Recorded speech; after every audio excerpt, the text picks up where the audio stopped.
cordial saludo a todos los asistentes a esta masterclass, a la cual asisto muy agradecido a la invitación que me hace el IEP. Así que desde Madrid, muy buenas tardes y un cordial saludo. La masterclass se denomina globalización y modelos de negocio, es decir, yo charlaré con vosotros brevemente sobre lo que es el impacto de los procesos de globalización en el diseño y gestión de los modelos de negocios empresariales. Me presento, yo soy Juan Antonio Briano Ormaechea, soy profesor del IEP y participo desde hace un cierto tiempo con el IEP en un módulo, una materia que se llama Dirección Estratégica, la búsqueda de la excelencia competitiva, que más allá de lo que he hecho yo a lo largo de casi toda mi vida profesional, es un módulo interesantísimo, transversal, de enorme importancia para cualquier tipo de profesional que se quiere dedicar a las actividades de dirección de organizaciones. Y su subtítulo me parece aún más interesante porque es la búsqueda de la excelencia competitiva, que para mí, insisto, desde mi experiencia, es el leitmotiv, es el centro principal de un planteamiento estratégico y de un posicionamiento estratégico de cualquier organización. En el caso en que estamos hablando de empresas con fines de lucro, ¿cuál es la búsqueda de la excelencia competitiva? Estos conceptos que voy a trabajar con vosotros en estos minutos que tenemos por delante, lo voy a hacer desde no una postura académica, no soy académico, no tengo nada contra los académicos, pero yo vengo del mundo de la gestión y tengo más de 25 años en puestos de alta dirección, fundamentalmente en industria farmacéutica, no solo en España, sino en México, en Brasil, en Italia, en Uruguay, algo en Inglaterra también. Y en cuanto a mi formación académica, bueno, yo tengo la titulación en Economía, también hice una licenciatura de Empresas y complementé mi formación universitaria con estudios de posgrado, como vosotros, principalmente en Francia, en INSEAD, en Fontainebleau, también en el Reino Unido, en London Business School y en algunas otras instituciones, sobre todo en Estados Unidos, que bueno, complementaron mi formación académica para ejercer las funciones que he desempeñado durante toda mi vida. El tema que nos convoca, globalización y modelos de negocio, es para mí, y de esa experiencia que decía, un tema absolutamente esencial para la gestión de los negocios.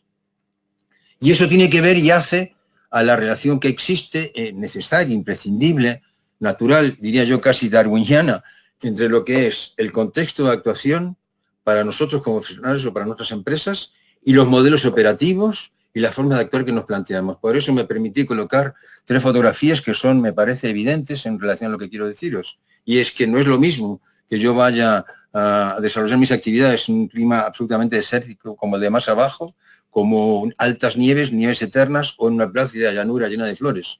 Yo tendré que plantear mis estrategias y actuar en mi organización y utilizar mis capacidades directivas en función de lo que me plantea el contexto. Y esto para mí, también me lo dice mi experiencia, lo dice también la academia, es un crítico y evidente factor de éxito en todo plan de negocios que yo me plantee y en toda actividad directiva. No obstante, lo que yo acabo de decir, algo que parece tan sencillo y tan evidente no lo es, por eso me permití colocaros esta cara de sorpresa frente a lo que evidentemente nos muestra el entorno. No es así. Si analizamos empresas, que es lo que voy a hacer ahora a continuación, vemos que de forma bastante incomprensible muchas veces, muchas organizaciones empresariales no logran entender lo que está pasando en el entorno para plantear sus negocios. Ejemplos, los que quieran, la famosa, ¿verdad? No tengo que decir quiénes son, los de la manzana mordida de Apple. Habrán visto en la prensa que hasta hace muy poco tiempo, semanas, días, esta empresa que tenía el valor de cotización en la bolsa de Estados Unidos en Wall Street, la más importante, cayó un 10% cediendo ese primer lugar a competidores suyos, a Amazon, a Microsoft, que también bajaron, pero un 10%.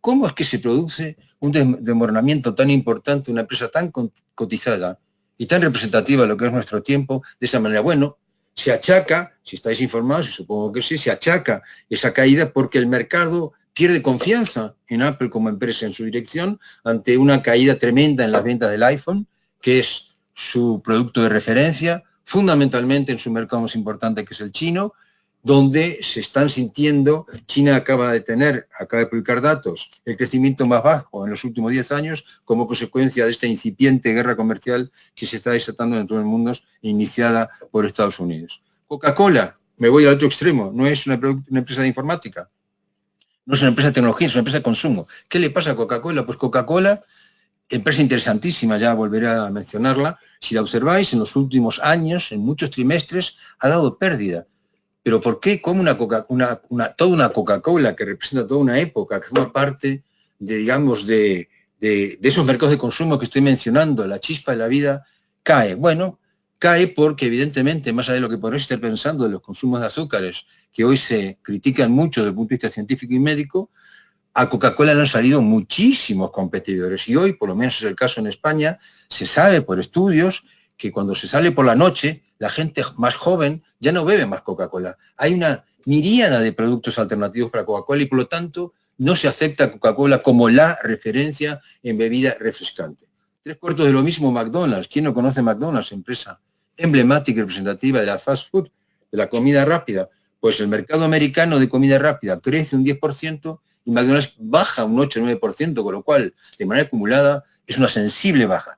¿Qué es lo que pasa? McDonald's construyó su imperio y su presencia en los mercados y su enorme éxito, que es referencial en base a la hamburguesa, y hoy los públicos piden, aparentemente, otro tipo de productos de cocina rápida. Me voy a otro tipo de empresa totalmente diferente, General Electric. ¿Quién no la conoce? Por más que es una empresa de bajo perfil, prototípica de una gestión tremendamente reservada y amplia, General Electric es uno de los conglomerados industriales más exitosos y diversificados de las últimas muchísimas décadas. Hoy sufre, si sigue en la prensa, está enfrentando una profunda reestructuración, ha planteado que va a desprenderse de muchos de sus negocios y la causa principal es que su negocio fundamental, que siempre fue la generación de energía, turbinas para generar energía, están sufriendo los mercados. Me voy a otro caso, totalmente diferente también. Utilizo el logotipo de un banco español, el Santander, pero esto es aplicable a la banca a nivel mundial. La banca en España, en los últimos 10 años, ha expulsado en torno a 100.000 personas. Y el modelo tradicional de la banca, que siempre fue la agencia de barrio para la captación de fondos y estar al lado de los clientes, pues se ve reducida. La banca española no para de anunciar reducción de agencias. ¿Por qué? Porque tiene la competencia de la banca electrónica. Sigo con otro ejemplo que me parece que son importantes para que lo pensemos, para entender lo que os quiero transmitir de la importante relación entre contexto globalizado y modelo de negocio. Carrefour también está implantada en muchos países, empresa francesa que fue pionera en las grandes superficies, que luego se expandió para todo el mundo. Es esta empresa la que lo inicia históricamente. Está fuera de las ciudades, en el extrarradio, insisto, en grandes superficies, pues hoy la vemos trasladada a los centros de las ciudades, pasa en España, pasa en Madrid, pasará también en vuestros países, te aparecen marcas como Carrefour Express, Carrefour Market, que son locales infinitamente más pequeños, como las viejas tiendas de barrio, que manifiestan una clara tendencia de estar mucho más cerca del cliente, que no quiere desplazarse, y además lanza en España recientemente Carrefour Bio para alimentación de tipo biológico. ¿Qué está pasando que cambia tanto la perspectiva de una empresa y con todo lo que ello supone?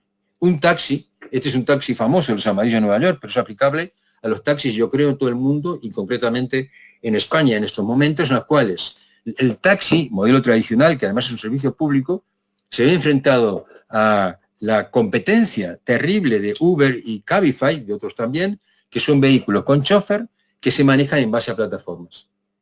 El modelo de taxi tradicional le cuesta reaccionar en base a las paradas tradicionales, recoger público por la calle, y no sabe qué hacer. Y por último, pregunta para todos, eso que está ahí con la bandera de Estados Unidos, es la, sin duda, prestigiosísima Universidad de Harvard en Estados Unidos, que me hace haceros una pregunta, porque supongo que casi todos los que estamos aquí en esta masterclass tenemos formación universitaria, hemos pasado por centros de enseñanza superior, y os pregunto, ¿qué futuro tiene la enseñanza superior tradicional a la que hemos asistido, en la cual íbamos a clase, escuchábamos a un profesor, practicábamos, teníamos laboratorios? ¿Tendrá sentido eso en el mundo de hoy para el futuro? Por lo tanto, ¿qué está pasando que para se producen tantos desajustes? Pongo otra cara que es representativa de desconcierto. Hay crisis tremendamente graves, hay cambio de paradigmas, hay muchas veces imprevistos que se producen de una manera tremendamente vertiginosa, como el que mencionaba de Apple, o empresas tradicionales que se ven enfrentadas a tremendos desafíos, cosa que no les pasaba hace 10 o 15 años. ¿Cuáles son los motivos de tanto desconcierto? ¿Por qué existe tanta incertidumbre, tanta alteración de lo normal? Quiere decir con esto que, insisto en la palabra, los viejos paradigmas de la buena gestión y del desarrollo de los mercados y de las reglas competitivas de los mercados están siendo tremendamente cambiados y además de manera muy vertiginosa. Es indiscutible, porque en esto existe unanimidad, que estamos frente a un profundísimo cambio, radical, porque va a fondo, disruptivo, porque se producen cambios de coordenadas competitivas, tecnológicas, de un día para otro prácticamente, es trascendente, porque asumimos, intuimos que no estamos frente a un cambio coyuntural, sino estructural, a un cambio verdadero de dirección en la organización social. Y uno de los primeros y más importantes razones para tantos problemas, no lo dudéis, yo estoy absolutamente convencido de esto, es, y aquí está la cara de Mr. Bean para reflejarlo, es que nos manifestamos, y yo muchas veces me manifiesto incapaz de entender, con rapidez al menos, las razones de todos los cambios que se están produciendo en nuestro contexto social, en el mundo de los negocios en particular, el impacto tremendo que ello produce y gravísimas consecuencias que se reflejan en todos los órdenes, insisto, de la organización social. Y que implica, obviamente, la necesidad de dar respuestas diferentes, adaptándome no solo en la forma de actuar, sino también en la forma de pensar. Me exige, o nos exige a todos, una reestructuración de nuestra forma de analizar y tomar decisiones. Donde sí existe unanimidad es que la globalización, aparece la palabra globalización, es la gran responsable por estos procesos de cambio.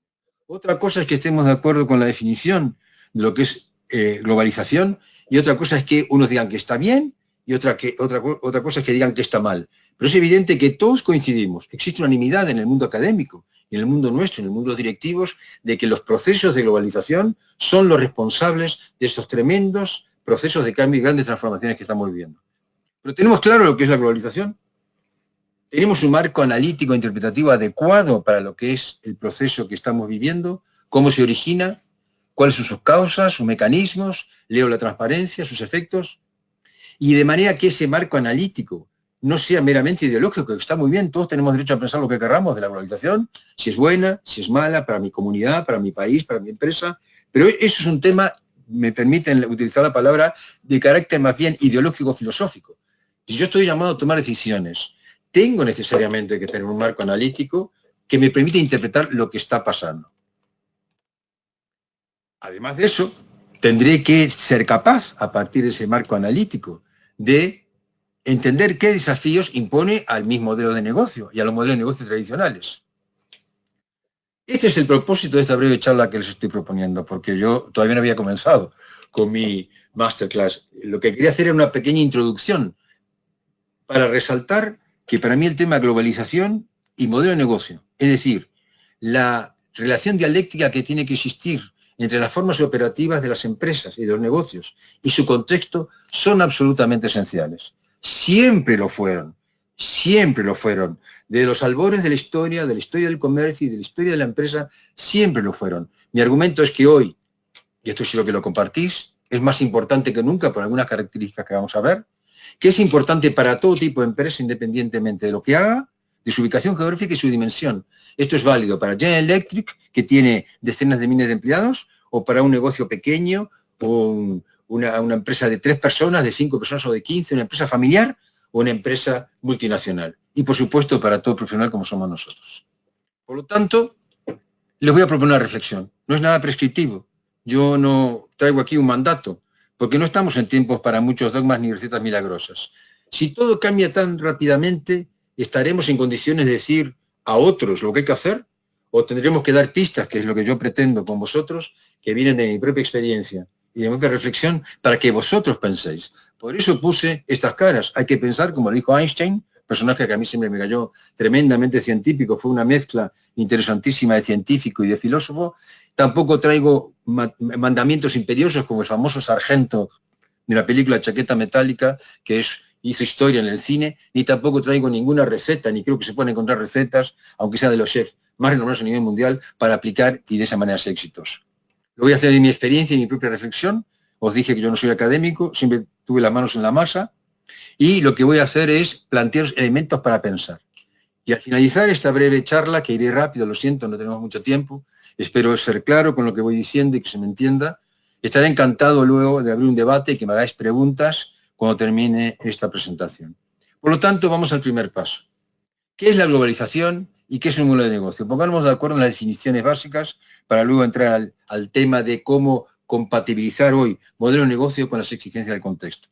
¿Qué vemos si analizamos el contexto? Si miramos el contexto de nuestras empresas, de nuestros trabajos, de las comunidades en las que estamos, de nuestra propia vida personal, ¿qué vemos? Pues evidentemente un profundo cambio, un cambio tremendo, vertiginoso, casi sin transición, son cambios radicales, lo dije anteriormente, no son meramente conjunturales, son estructurales. Notamos que cambia la sustancia de la actividad social y además son muy difíciles de seguir, muy complejos de entender. ¿Quién entiende hoy, si no es a través de un análisis muy profundo, cómo Estados Unidos, que hasta hace muy poco fueron los adalides del libre comercio, lanzan propuestas proteccionistas? Y el problema no es el señor Trump, que es el presidente de Estados Unidos, sino que hay decenas de millones de americanos que votan esa opción. ¿Quién entiende, por ejemplo, y creo que pongo estos ejemplos para que se entienda claramente lo que quiero decir, el Brexit, que es la decisión que toma la sociedad británica, muy respetable, yo personalmente no la comparto, pero de salir de la Unión Europea, que es el mercado más importante del mundo y que ha obtenido y dado a los europeos muchísimas ventajas? No se entiende, pero es evidente que yo no puedo imponer mi racionalidad. Habrá que pensar qué pasa, qué está detrás de este tipo de dilemas y evidentemente también en algunos negocios. ¿Por qué la gente deja de ver Coca-Cola? ¿Por qué Carrefour hace lo que hace? Además, franquicia esos negocios que yo dije. Los negocios que comienzan a popular, insisto, en Europa, yo los veo donde vivo, en Madrid, que son Carrefour muchísimo más pequeños que lo que yo vi cuando era adolescente, pues eso es un cambio radical. Y además, una consideración muy importante que también tenemos que prestar importancia, valga la redundancia, si somos directivos que queremos ser modernos y actualizados. Estos profundos cambios no afectan solo al mundo de los negocios, no solo a Coca-Cola, ni a IBM, ni a Carrefour, afectan a toda la organización social. Si miramos en nuestro entorno, la forma de trabajar es totalmente diferente. ¿Quién oía hablar hace 20 años de conciliación familiar? Que además me parece muy bien. El trabajo online, las propias formas de ocio, cómo las sociedades antes disfrutaban de su ocio, hoy no tiene nada que ver. Los cambios políticos que estoy mencionando, las relaciones de género, todo está bajo revisión y transformación. Por lo tanto, estamos saliendo de nuestro hábitat natural, lo notamos, a un hábitat diferente, a una pecera diferente. Por ejemplo, traigo aquí algo con lo que quiero reforzar lo que estoy diciendo. ¿Tiene futuro la tienda? Las famosas tiendas tradicionales donde yo entraba a un local, había un contador, un mostrador, un señor detrás, una señora, los productos en exhibición, yo elegía, ahí está una balanza para pesarlos, que es el prototipo, la consecuencia comercial de la revolución industrial, donde aparecen productos estandarizados. ¿Tiene futuro la tienda? Sí, me van a decir, no, claro, está cambiando mucho por la venta online, por supuesto, tremendo impacto. Yo de mi casa compro prácticamente lo que quiero desde donde quiero. Pero evidentemente no termina aquí, se siguen produciendo cambios. Hoy yo con mi iPhone puedo entrar, gracias a la realidad virtual, cada vez más es más frecuente esto, a un supermercado, a una farmacia, a donde sea. Yo tengo aquí una forma de identificar en las estanterías los productos que busco, cuánto o qué oferta hay, qué precio tienen, hago mi canasta de compra, aprieto un botón, pago automáticamente y cuando salgo, porque además no me llevo la mercadería, me la envían muy rápidamente de forma muy eficaz, quizás con un dron, ni siquiera hay un cajero, porque yo ya cumplí con mi ciclo.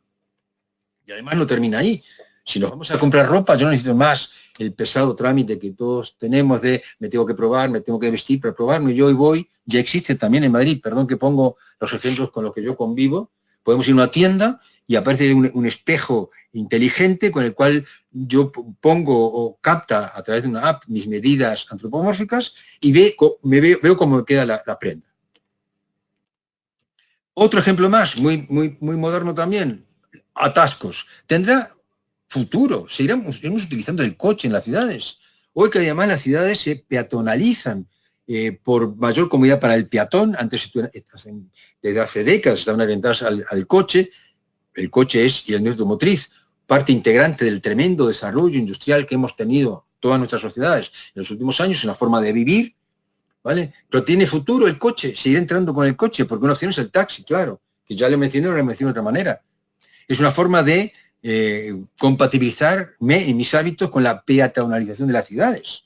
Pero el tema es que ahora en Madrid pasa, vuelvo a hablar de Madrid, no me disculpo más, hablo de Madrid donde vivo y es obvio que hable de los ejemplos que tengo más cercanos, yo no necesito tener un coche, porque puedo alquilar Car2Go o una cantidad más de empresas que son coches pequeñitos, ahí lo ven, en la Fuente de las Cibeles, en el centro de Madrid, coches muy pequeñitos para biplazas, eléctricos, que además como son eléctricos y no contaminan, no tengo que pagar parking en la Almenda Central de Madrid, se pueden cargar automáticamente, y eso me lleva a que el concepto del coche, que me lleva a los desafíos que puede tener la industria matriz, están cambiando de manera radical. Pero como decía, también cambian a nivel radical mis expectativas a nivel individual. No es solo el mundo de los negocios, es toda la sociedad, pero además los individuos. Cómo cambian nuestros valores, cómo están cambiando nuestras expectativas. Desde la forma en que se organiza un hogar hasta el propio concepto de una familia. Yo, por ejemplo, me declaro melómano, pero yo ya no compro hace mucho tiempo ningún soporte para oír música, ni compro CDs. Hace poco, hay un par de años, hice una limpieza total de CDs. Tenía muchísimos, cientos. Me quedé con aquellos que les tenía más cariño y no sé, para mis bisnietos. Pero yo lo que hago es, hoy, comencé con Apple Music, y esto no es publicidad, y luego me pasé a Spotify, que además hace la música que yo quiero, yo me hago mis listas, me las actualiza, me hace ofertas. Por lo tanto, se rompe el concepto de la compra y paso al concepto de alquiler. Lo mismo pasa con los coches. Hoy yo no compro coches, yo lo que hago es, saco un coche a 3 años, pago determinada cantidad mensual y al finalizar lo devuelvo. Todo este tipo de cambios, que estoy dando ejemplos, y podría dar muchísimos más, y estoy seguro que vosotros también. Es algo nuevo, nunca hubo cambios en la historia, este proceso disruptivo. Nunca se dio en la historia, por supuesto que sí, pongo ejemplos, e importantes para el ciclo humano. La agricultura, hace 5.000, 7.000 años aparece la agricultura, que supuso un cambio radical en la forma de organizarse las sociedades. El hombre dejó de ser cazador y recolector, y lo que hizo se asentó, comenzó a cultivar, además domesticó a los animales, se discute qué vino primero, la agricultura o la domesticación de animales, no importa para el caso de nuestra clase, de nuestra charla. Esto supuso la creación y crecimiento de las ciudades, la religión, la estratificación más de la sociedad, el surgimiento de formas de Estado tremendamente más complejas. Eso duró muchísimos miles de años hasta que aparece otra revolución en el siglo XVIII, la revolución industrial, la producción en masa, la estandarización, que produce un impacto brutal en la sociedad, que todos podemos conocer y que podemos estar un buen rato analizándolos, porque además dentro del proceso mismo de la revolución industrial hay nuevas revoluciones y hoy estamos frente al mundo de la automatización. Nunca hubo proceso de globalización en la historia, que es otra de las palabras que utilizo. La globalización es algo nuevo. No, no es nuevo. El tema es que los exploradores, conquistadores europeos del siglo XV y XVI globalizaron, fueron a tierras ignotas, ¿vale? Y hoy vivimos su consecuencia. Para muchos casos para bien, otros no tanto bien. Las religiones han sido evidentemente un vector de globalización, cristianos por todo el mundo, musulmanes, ¿verdad? El propio Marco Polo, famoso veneciano, que en el siglo XV, ¿vale? Se fue a China, antes un poco, en el siglo XIII, XIV, y trae la pasta, ¿vale? Por lo tanto, existe un proceso de intercambio, igual que las frutas. La famosa patata peruana, con tantos tipos de patata que tienen, viene de América a Europa, salva a Europa de muchas hambrunas, como también el maíz. Y por supuesto, en la génesis misma del Homo sapiens, tenemos aquí que se dice, está afirmado por la ciencia, que el Homo sapiens evoluciona y surge en África en diferentes puntos y se expande a todo el mundo. Por lo tanto, esos fueron procesos de globalización. Y además, un tema muy importante también, cuando hablamos de globalización, ¿lo entendemos como un tema meramente tecnológico, como un cambio de tecnología? Pues no. Por lo tanto, vamos a comenzar a conceptualizar.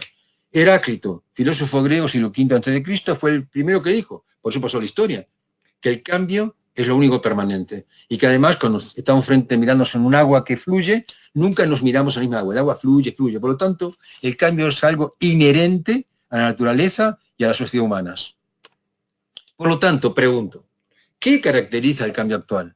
¿Qué lo diferencia de los cambios que he venido presentando la revolución industrial, hace 250 años que estamos con la revolución industrial? ¿Qué caracteriza o qué lo diferencia lo que pasa ahora de los cambios agrícolas y tantos otros cambios que hubo? Pues miren, el vértigo y la velocidad. Hoy lo que distingue el proceso de globalización actual que estamos viviendo, buscando, como os dije al principio, un marco de referencia, es la velocidad, el vértigo, no el concepto del cambio. Y el responsable es esto. Hoy estamos con instrumentos que nos permiten una comunicación digital, virtual, ubicua, permanente, que supera, por supuesto, claramente, a lo que era la comunicación anteriormente en diferentes etapas y estadios de la sociedad humana. No es lo mismo comunicarnos con señales de humo, con todo lo que ello supone, que con jeroglíficos, que nos llevaba tanto tiempo hacer, o ni siquiera con la famosa revolución de la imprenta de Gutenberg del siglo XV, que produjo un hito importantísimo en la sociedad y que produjo un cambio, para citar un solo ejemplo, un cambio profundo en la consideración del tema religioso, cuando la gente comenzó a poder leer las cosas. Por lo tanto, de esto que estoy diciendo se desprende que la transformación digital en sí misma no es lo que produce los famosos procesos de globalización, sino que lo que tenemos que concebir y darnos cuenta es que lo que cambia es, por supuesto, que es la tecnología, pero cambian sustancialmente, lo subrayo y lo pongo en rojo, los protocolos de comunicación. Y la comunicación, nosotros como directivos lo tenemos que entender, es la base de la sociedad humana. Si los seres humanos no tuviéramos protocolos tan complejos y sofisticados para comunicarnos, no generaríamos cultura, no generaríamos conocimiento y seríamos una especie animal más. Por lo tanto, si yo afecto la forma de comunicarnos, estoy alterando lo que es la base misma de cómo me relaciono y las transacciones sociales. Es decir, estoy afectando la propia construcción social humana y estoy modificando la cultura que da origen a nuestro comportamiento. Consecuencias, claro, la interconectividad. Siempre estuvimos interconectados. Colón, vamos a asumir todo lo del mito y lo real de Colón, nos interconectó. Marco Polo nos interconectó. Pero es evidente que hoy, gracias a las tecnologías digitales, virtuales y ubicuas, estamos en la era del acceso. Y yo hoy, esté donde esté, independientemente del tiempo, elimino las barreras a la comunicación. Por lo tanto, no estamos hablando solo de un tema tecnológico. No estamos hablando tampoco de una mera transformación importantísima de la forma de hacer las cosas, sino de las formas en que pensamos, porque cambia de manera total, lo digo aquí, lo subrayo, lo puse en negrita, las coordenadas de la ordenación social. ¿Cuál es entonces el aspecto fundamental a subrayar para entender el gran cambio actual? ¿Cómo conceptualizarlo para un marco analítico que me permita a mí, en mi empresa, con mis clientes, en mi mercado, analizar el entorno, entender lo que está pasando y tomar decisiones? Lo que acabo de decir y que lo reitero. Si cambian los protocolos de comunicación, cambia la gestión del conocimiento. Y cuando hablo de la gestión del conocimiento no estoy hablando de 2 más 2 son 4, sino el conocimiento de cuáles son los comportamientos de éxito, qué es lo que tengo disponible. Conozco la realidad y mi entorno muchísimo mejor que antes. Jamás los seres humanos tuvimos a nuestra mano conocer tan bien y de forma tan amplia el entorno que nos rodea. Para bien y para mal, no estoy emitiendo un juicio de valor. Por tanto, el conocimiento es la esencia que nos permite actuar a partir de que incorporemos nuevas formas de pensar que modifican nuestro conocimiento. Por lo tanto, si afecto los protocolos de comunicación, afecta la manera en cómo se crea, cómo se almacena ese conocimiento, cómo se distribuye y cómo se aprende. Por lo tanto, tocando eso, transformo las bases, la distribución y el ejercicio del poder social. Espero ser claro y no ser complejo, pero a mí esto es absolutamente crítico. A mí personalmente como directivo y como ciudadano y mis otros roles sociales, me ha permitido comprender la profundidad del cambio que estamos viviendo y darme cuenta que hay que dar respuestas totalmente diferentes. En definitiva, si yo tengo, como está en la foto de la derecha, tantas formas de comunicarme y desaparecen las barreras, cambian las formas de relacionarnos y cambian las formas de transar, lo cual me lleva a sociedades mucho más abiertas que antes, mercados abiertos y no locales, que se ejemplifican de esta manera que os digo. En el mundo de antes de las tecnologías de la comunicación, evidentemente estoy conceptualizando, estoy haciendo un análisis superficial dado el poco tiempo que tenemos. Yo antes estaba en un castillo, me instalaba en el castillo con mis colegas y era muy difícil entrar, también muy difícil salir. Y ese castillo era un microcosmos que estaba absolutamente independiente, era autosuficiente del resto. Y para que cambiara el ambiente de ese castillo era tremendamente difícil y podía llevar años y siglos. En cambio, si yo estoy en un lugar sin fronteras, sin barreras y sin murallas, las ideas, las personas, los conceptos fluyen sin limitación. Y eso es lo que está en la raíz de lo que está pasando. En definitiva, al desaparecer las barreras a la comunicación, se producen sociedades muchísimo más abiertas, salgo del castillo, salgo a la intemperie, y en definitiva, y si estoy hablando en el mundo de los negocios, cambian, hablando como Michael Porter, famosísimo, como saben, profesor excelente, que renovó el conocimiento de la planificación estratégica ya por los 80 en Harvard, cambian las fuentes de las ventajas competitivas. Porque pregunto, para empezar, una sola pregunta, ¿cómo se protegen las ideas en el mundo de hoy? Porque en el castillo era muy fácil. Yo metí una idea en el castillo y nadie me la sacaba. Y si yo tenía una idea y la tenía en el castillo, era muy difícil que me la quitaran, porque había murallas por todos lados. Pero cuando las ideas fluyen por por internet, ¿cómo yo protejo hoy una idea? Por lo tanto, voy a concluir, el tiempo se nos va y quiero avanzar, y insisto, espero ser claro.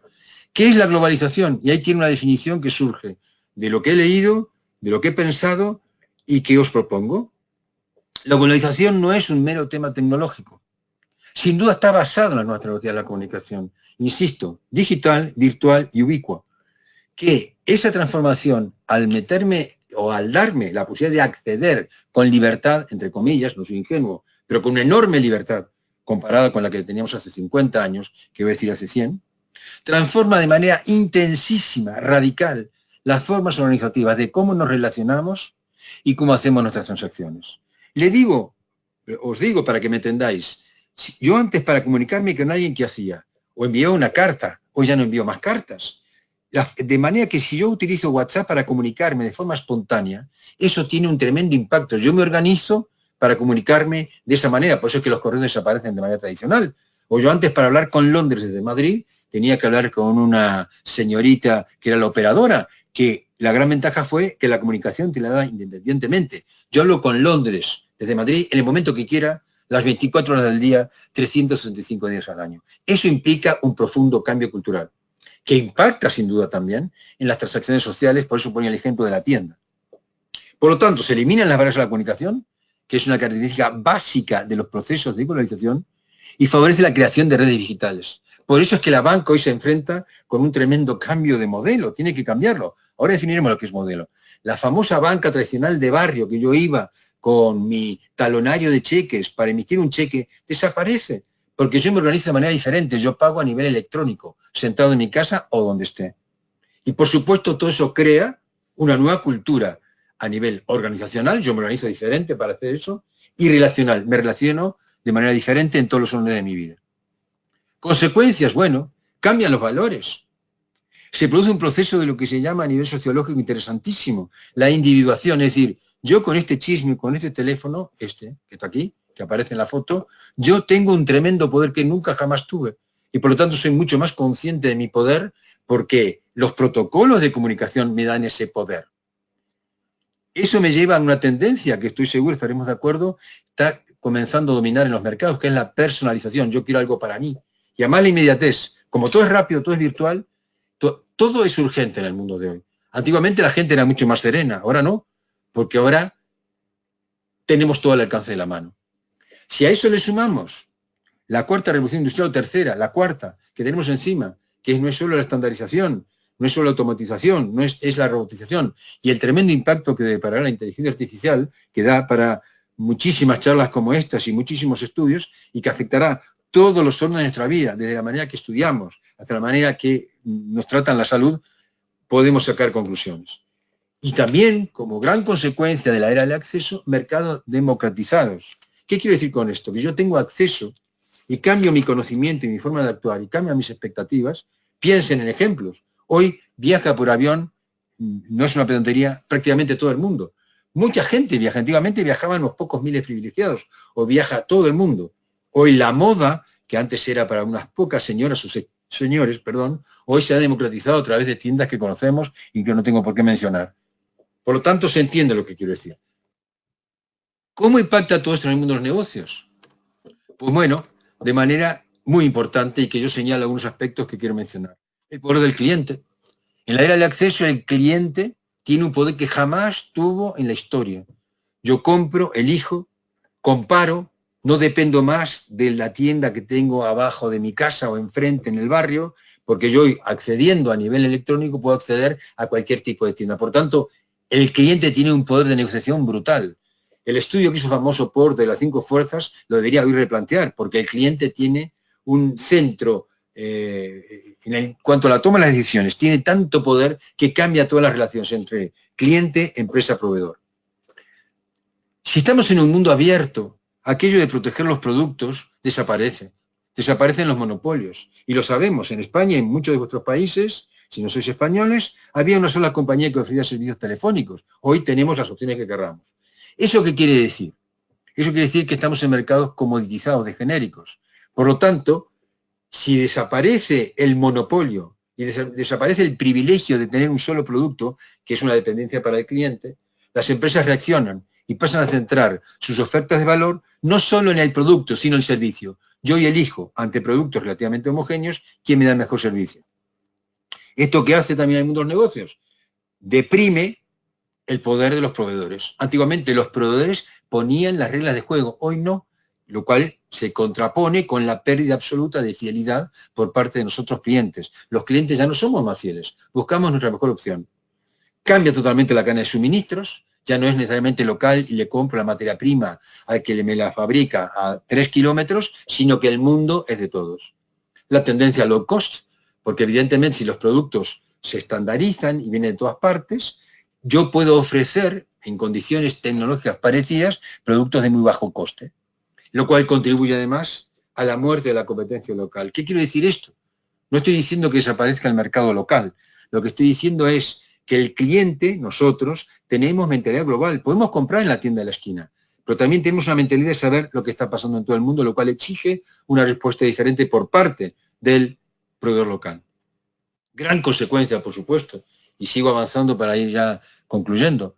Si pasa todo esto en el mundo de los negocios, es imprescindible el ajuste de los modelos de negocio, es decir, de las fórmulas operativas a través de las cuales yo llevo adelante mi negocio. ¿Qué es un modelo de negocio? Bueno, utilizo una definición tradicional, no es original mía. Un modelo de negocio es aquello, el qué, el cómo, el quién, el cuánto. Es decir, ¿a quién le voy a dar valor? ¿Qué clientes quiero? ¿Qué valor y cómo? ¿Qué necesidades, qué expectativas pretendo cubrir? ¿Cómo voy a prestar ese servicio? ¿Y cómo lo rentabilizo? Porque yo estoy en unos negocios para ser rentable. Por lo tanto, tengo en ese modelo de negocio que definir cuáles son mis ingresos y dónde vienen y mis gastos. Con más detalle, todo modelo de negocio implica hacer una propuesta de valor, identificar actividades claves y seleccionarlas, es decir, ¿voy a fabricar o no voy a fabricar? ¿Me voy a dedicar solo a fabricar y la distribución la doy a un tercero, franquicio, mi negocio? ¿Cuáles son mis socios claves en todo esto? Relaciones con los clientes, ¿cómo van a ser? A nivel personal, online, ¿cómo serán? Segmentos de clientes, claro, en un mundo como el que estamos hablando abierto, el concepto de segmento de clientes pierde importancia o al revés, paradójicamente, se hace mucho más estricto, porque puedo tener clientes en todas partes del mundo, por lo tanto, ¿cuáles son mis segmentos de clientes a los que voy a atender? ¿Cuáles son mis recursos claves? ¿Cuáles son mis fuentes de ingreso? ¿Y cuáles son mi estructura de costes? Por lo tanto, y lamento y rápido, pero insisto, no tenemos mucho tiempo, voy a ver cómo vamos aquí. Muy bien, tenemos todavía un poquito de tiempo. Y espero realmente, insisto, en ser claro. ¿Cómo impactan todos estos procesos de globalización en cada uno de estos aspectos que acabo de señalar? Dependerá de la empresa, me podéis decir, por supuesto que sí, y del sector en el que está. No es lo mismo el impacto de la globalización en la industria farmacéutica, que es la mía, donde yo vengo, que en la banca, en las bebidas refrescantes o en la fabricación de chicles. No tiene nada que ver.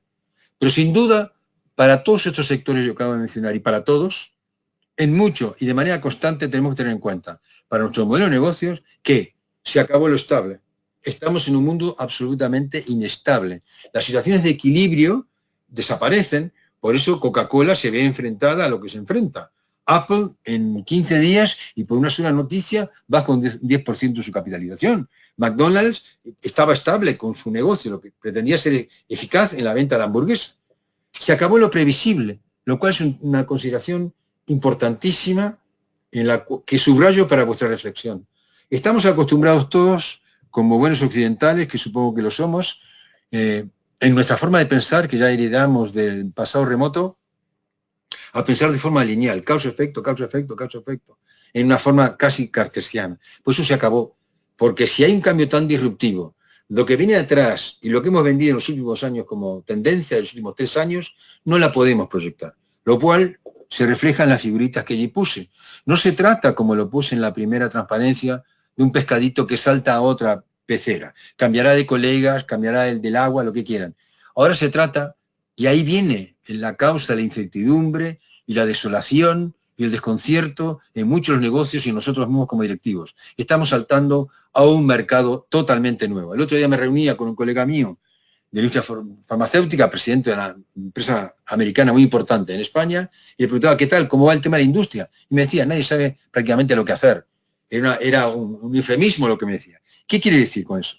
Que la industria farmacéutica es una industria que siguió determinado tipo de cánones para su desarrollo y gestión durante décadas y décadas y décadas, y hoy se enfrenta a un modelo totalmente nuevo, tiene que hacerlo, totalmente nuevo, porque inclusive antiguamente los pacientes obedecían a los médicos. Hoy los pacientes, informados a través de Internet, muchas veces compiten o quieren competir con los médicos en cuanto a conocimiento, lo cual plantea una relación totalmente diferente a la anterior. Pregunto, las propuestas de valor que teníamos, ¿cuáles son? Bebida refrescante, la hamburguesa, la mejor hamburguesa. Si yo estoy buscando otro tipo de cosas, tengo otro tipo de expectativas que nacen de estar conectado permanentemente, de que mi mentalidad cambia, se abre, salgo del castillo, recibo un montón de impactos. ¿Cuáles son mis actividades principales? ¿Realmente son las que son o serán otras? Hilton, el famoso Hilton de la cadena de hoteles, tomó una decisión en su momento interesantísima, claro, porque en la vida las cosas no son de un día para otro y hay que estudiar algunas cosas también en perspectiva. Fue el que tomó la primera gran decisión y dijo, ¿cuál es mi negocio en el hotel? ¿Tener edificios? No, dar servicio de hotelería. Por lo tanto, tomó una decisión en su momento revolucionaria y los hoteles de Hilton no pertenecen a Hilton. Los hace fabricar, los alquila. Mi negocio es ese. Por lo tanto, ¿cuál es mi actividad principal? Sé cuál es. Segmentos de clientes, cómo afecta a los canales de distribución, cómo afecta a la estructura de costos. Por lo tanto, es imprescindible, pongo la cara, transformar nuestro modelo de negocio. Es fácil hacerlo. Resulta sencillo, es apretar un botón, me reúno con mi equipo directivo y cambia el modelo de negocio de un día para otro. Es muy complicado. La mala noticia, y aquí pongo a este señor que todos conoceréis, Pavlov. Pavlov fue un psicólogo ruso que hizo una famosa experiencia con un perrito, de donde surge el reflejo condicionado, que se llama así, reflejo condicionado en los comportamientos. Y es que al perrito le ponía comida con una campanita. Cuando le ponía la comida o recíprocamente, aparecía la comida. El perro asociaba comida con campanita y se creaba jugos gástricos, movía la colita. Entonces, el famoso invento de Pavlov, pero invento no, estudio, lo que hace es, le quita la comida o cuando suena la campanita no le pone la comida y el perro mueve la colita y se crea jugos gástricos. Eso nos lleva a un tema, un ejemplo que en su momento fue muy crucial para entendernos, porque dentro del aprendizaje social, los seres humanos también, tendemos a repetir comportamientos premiados, la campanita viene la comida, me premia mi comportamiento, me muevo la colita, y tendemos, en nuestro aprendizaje siempre, piénsenlo, a reprimir comportamientos castigados. Por lo tanto, hacemos una experiencia. Si las cosas cambian tanto, ¿qué valor tiene la experiencia? ¿La experiencia sigue siendo referente para la toma de decisiones y para analizar por qué pasa lo que pasa? ¿O tendré que buscar nuevas fuentes de información para la toma de decisiones y para ser talentoso? Hay un escritor muy reconocido americano, Ricardo Sennett, con doble T al final, que habla y dice que, claro, este es uno de los grandes problemas de nuestra sociedad, que las fuentes de talento han cambiado. Hoy yo no tomo decisiones, me seleccionan para las empresas en función de mi experiencia, solo, sino que me selecciona en función de tener la capacidad de analizar situaciones nuevas y descubrir nuevas soluciones. Lo que pasa es que también tenemos otro problema, la inercia cultural. El perrito lo que representa con su actividad es la inercia cultural. Todos tendemos a repetir comportamientos premiados, que además es algo darwiniano. Trazamos un proceso, elegimos cuál es el más eficaz y lo repetimos porque eso nos va a llevar al mismo fin y al mismo beneficio. Salirnos de esa inercia es muy complicado, lo cual está íntimamente ligado con otro tema que da también para muchísimas charlas y cursos, que es la resistencia al cambio, que todos sabemos. Fíjense que el otro día leí un informe de Harvard que decía, lo que digo ahí por escrito, que los cambios tecnológicos se producen cada 4 o 5 años. Dentro de poco dirán que cada 3 o 4 y dentro de poco cada 2, quizás, no lo sé. Pero que desde el punto de vista sociológico y antropológico, las sociedades y los individuos, en promedio, nos lleva de 10 a 12 años asimilarnos y pensar de una manera totalmente diferente. Por eso que a las personas mayores les cuesta gestionar el móvil o gestionar lo que es Internet, ¿verdad? Muy bien, entonces aquí se produce un problema gravísimo, porque si a los 5 años hay un cambio y yo todavía estoy asimilando y me va a llevar 5 años más asimilar ese cambio para mi comportamiento, mi forma de pensar, analizar y decidir, pues tenemos un serio problema. ¿Es fácil hacerlo? Claro que no. Y pongo ejemplos. Podemos comenzar por donde quieran. Comienzo por Ford. Ford, es decir, que este problema de la falta de adaptación y que pongo abajo, La miopía directiva para entender el entorno y las rigideces estructurales no es de hoy, es de siempre. Hoy se agravan por la rapidez. Ford fue el famoso Henry Ford que dijo, recordaréis, que dentro de su proceso de industrialización, costes bajos, los coches eran todos negros. Y alguien vino y le dijo, señor Ford, hay un cliente que quiere un coche de otro color, y el hombre dijo, famosa frase, que se la pueden encontrar por todos lados, a mí que los clientes me pidan el coche del color que quieran en la medida que sea negro. Muy gracioso. General Motors, que era la segunda, comenzó a ofrecer coches de colores diferentes como opción para sus clientes. Ford nunca recuperó el lugar número 1. Kodak, paradigma de fotografía. ¿Cuál es el problema que tuvo Kodak? Que hoy ha desaparecido en el mundo fotográfico tradicional. Tenía un modelo perfectamente establecido, tremendamente rentable, el carrete, revelábamos los carretes y se perdió la revolución tecnológica. Claro, a mí no me interesa más llevar ni a nadie un carrete a revelar, ni sé cómo va a salir. Yo saco todas las fotos que quiera, de lo que quiero, 80 y elijo la mejor. Nokia llegó a tener el 40% del mercado de teléfonos móviles.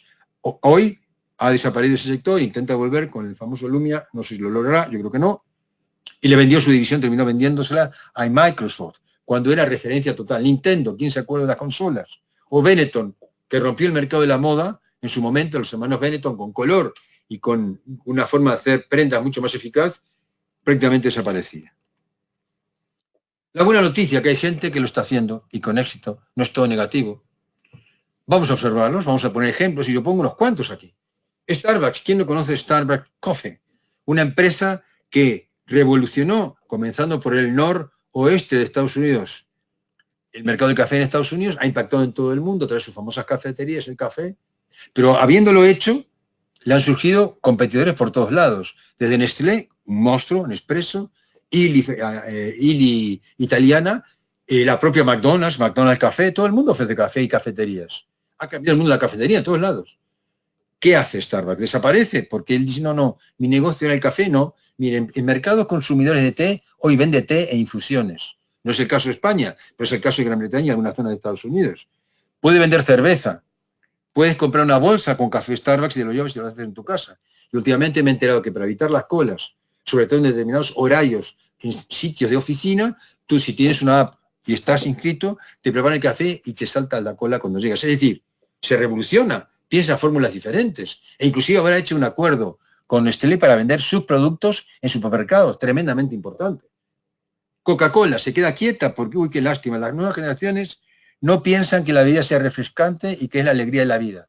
Pues ¿qué hace Coca-Cola? Se mueve, se renueva, se piensa. En Estados Unidos hace un año sacó una línea de leches, ¿vale? Se llama Fair Milk, algo así me parece. Son leches de lactosadas, con más calcio, con sabores. Interesantísimo. Y lo más interesante de todo, supongo que sabrán que el lema de Coca-Cola fue, y sigue siendo, hasta que yo diga lo que voy a decir, ser los líderes en el mercado de bebidas refrescantes sin alcohol. Pues bien, en Japón hace cuestión de 3-4 meses, acaba de anunciar, no sé si lo sabéis, que lanza una bebida alcohólica. Evidentemente Coca-Cola, para muy atada a su definición de lo que era un negocio, para un público y para un entorno como el de hace 50, 60 años o el de ahora. McDonald's, pues McDonald's acaba de comprar ya hace un tiempo una cadena de sándwiches, no solo la hamburguesa, intenta otro tipo de hamburguesas y además el tradicional modelo del negocio, por lo que he visto en Frankfurt, que es un aeropuerto muy importante en Europa, en Alemania, te lleva la hamburguesa a la mesa, te lleva la hamburguesa a la mesa, lo cual supone un cambio radical de tu logística de negocio. Apple no se queda quieta, insiste mucho en sacar nuevas apps, insiste en que su negocio hoy por hoy es la app, vamos a ver qué pasa con los dispositivos físicos. Amazon, prototípica, Amazon comenzó, recordáis, vendiendo libros, después vendió libros usados, hoy te vende lo que quieras, porque su negocio no es la venta de libros, su negocio es la plataforma y los cientos de millones de clientes que tiene. Por lo tanto, hace de todo, te vende pasaje de avión, reserva de hotel, takeaway, inclusive en España comienza a ofrecer la venta en supermercado que te la entregan en el día si haces tu pedido antes de las 3 de la tarde. E inclusive, miren qué sorpresa, Amazon acaba de abrir en Seattle, en el norte de Estados Unidos, una tienda física. No es una ruptura total con su enfoque, con su estrategia, con su nuevo negocio, pues bueno, querrá ver, y me parece perfecto, ver qué pasa en la tienda física. ¿Será que la tienda física desaparecerá para siempre o hay que pensarla diferente? Harvard tampoco se queda quieta. Posiblemente, insisto, también lo sabéis, pero Harvard hoy, si tú quieres un curso cortito de 3, 4 horas, 5 horas sobre un tema, puedes entrar, te registras y es gratis. ¿Qué es lo que busca Harvard? Un cliente más permanente para clientes o para cursos, perdón, de mucho mayor envergadura. Le deseo éxito. BMW, todos saben lo que es. BMW tenía un sector de clientes perfectamente definido. Coches de alta cilindrada, muy potentes, muy deportivos, pues hoy tiene todoterreno, tiene X1, X2, X3, X4, prácticamente un coche para cada segmento de cliente y hasta tiene bicicletas y motos. Dos casos que quiero mencionar y ya voy a ir terminando. HP, Hewlett Packard, miren, cambió de logo. ¿Cómo conocimos todos a HP? Yo lo conocí por las grandes máquinas computadoras, ordenadores y procesadores. Luego comenzó con el mundo de las laptops. Pues ahora ese sector lo ha sacado, ha hecho un spin-off, como se dice en inglés, ha creado una edición separada, posiblemente la venda, porque todo el mundo hace hoy, desde Lenovo, todo lo que quiera, hace laptops, y ha definido su negocio, ¿saben cuál es? Estar en el mundo del ocio digital. Tremenda adaptación inteligente a lo que existe en el entorno. BBVA, Banco Español, el segundo en el ranking. Menciono ahí BBVA Compass, que es un banco que compraron en Estados Unidos, y leí a su primer directivo allí que dice, hasta ahora la banca creció comprando agencias y ahora ya eso no sirve. Lo que tenemos que hacer es comprar empresas tecnológicas. Tiene toda la razón, el futuro es la banca tecnológica. Lecciones a considerar las que están ahí. Fundamental, si yo quiero compatibilizar globalización como es el negocio, pues mi modelo de negocio tiene que tener las capacidades para comprender el entorno en el que estoy, que cambia de manera disruptiva. Y por favor, huyamos del wishful thinking, que quiere decir, vamos a hacer que la realidad piense o nos dé los datos que yo quiero que me dé. No, no. La realidad es la realidad, no es lo que yo pienso. Por lo tanto, eso supone una serie de requisitos que hay que cumplir. Entender, saber leer el entorno. Abrir la mente, por supuesto. El cliente, el centro de todo. Yo estoy aquí gracias a un cliente en el negocio. Por lo tanto, ese cliente que cambia tanto, que deja de ser fiel, que está tan informado, que está mucho mejor formado que antes, que está en el área de acceso, ¿cómo funciona ese cliente? ¿Cómo cambia? ¿Por dónde va? Se me exige flexibilidad total. Hoy fabrico, mañana no fabrico. Ya veré.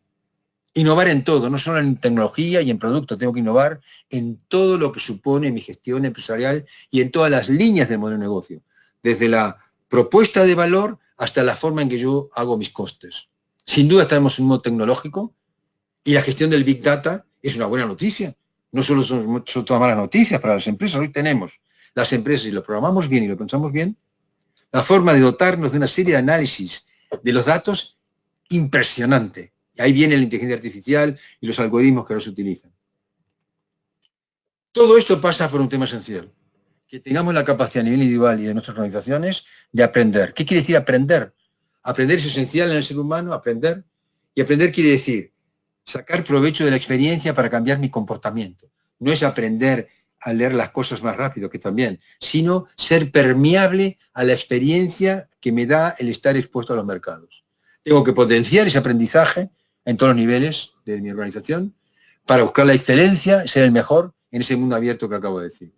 Y por supuesto el aprendizaje no es un fin en sí mismo, no es con un fin enciclopédico, sino es para reinventarme, sacar elementos para reinventarme continuamente, que es el ejemplo que está dando Coca-Cola, la propia McDonald's con más dificultades, la banca. Estudien a quien quieran, hagan un benchmarking de aquella empresa o sector que más os parezca pertinente para ver cómo nos vamos adaptando. Carrefour lo está haciendo. Por supuesto, todo eso depende de algo muy importante que mencioné al comienzo y que también da para muchísimos cursos. Y ya voy terminando. Todo eso del aprendizaje, la mente abierta, depende de que tengamos una cultura organizacional propensa a que pase lo que yo digo que tiene que pasar. Y eso supone que como directivos nos tenemos que centrar en el tipo de creencias, lo pongo allí en la transparencia, valor y normas que conforman las normas de comportamiento de mi organización. Yo creo muchísimo en la cultura organizacional, es un vector tremendo de éxito y de encarrilar mi empresa y mi organización a donde yo quiero que vaya. La forma en que trabajamos, lo cual me lleva a un punto más, y es que esa cultura tiene que estar orientada a la excelencia en la ejecución. Siempre hablamos de la formulación del negocio, y la parte de la implementación era la hermana pobre. Pues yo insisto, en función de mi experiencia, que nos tenemos que centrar en un mundo donde estamos comoditizados y todo el mundo puede ofrecer, tarde o temprano, lo que yo ofrezco, que la verdadera diferencia está en la excelencia en la ejecución. ¿Qué diferencia hay entre un coche u otro hoy? Yo no soy una persona tremendamente volcada al tema de los automóviles, no me interesa. Yo con tal que funcione, y ponerle gasolina por hora y mañana será un motor eléctrico. A mí lo que importa es que el coche me lleve donde yo quiero ir. Por lo tanto, eso es lo que quiero decir. Excelencia en la ejecución y que seamos capaces de darle a nuestro cliente lo que elegimos que le vamos a dar. Y de la manera más completa. El otro día me decían de un caso, una persona de la familia que quedó sorprendida porque fue a una tienda de Zara en Madrid. Y cuando se va a una tienda, ¿verdad? Y tú dices, mire, yo quiero, estoy buscando y no encuentro mi talla. La persona en general que hace, bueno, mire, no la tengo, voy a ver si voy al sótano. Pues en la tienda esta de Zara, una chica que la atendió, tenía un laptop en sus manos, un tablet, entró y dijo, mire, no la tengo aquí, la tengo en otra tienda, en 24 horas se la envío. Eso es la excelencia en la ejecución. Preocuparnos por el detalle y la implantación.